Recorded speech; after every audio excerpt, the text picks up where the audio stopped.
Setelah lebih dari 1 jam, petugas damkar akhirnya mengevakuasi ular sanca sepanjang 2,8 meter yang bersembunyi di bawah lantai kamar mandi rumah warga di Kebun Bunga, Sukarami, Palembang. Untuk mengeluarkannya, lantai terpaksa dibongkar dan ular ditarik menggunakan sejumlah alat.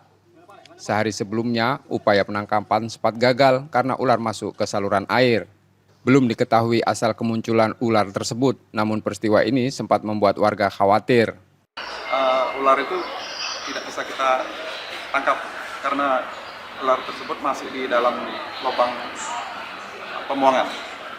Selanjutnya di hari berikutnya, anggota kita ke TKP yang sama, dapat laporan, ular tersebut sudah masuk ke area kamar mandi. Rupanya ular tersebut sudah bersarang di bawah lantai. Nah, dengan cara evakuasi kita terpaksa memecahkan lantai, lalu dapat mengambil ular. Ular sanca kemudian diserahkan ke BKSDA Sumatera Selatan untuk penanganan lebih lanjut. Reski Oktora, Muklas Diferensial, Kompas TV, Palembang, Sumatera Selatan.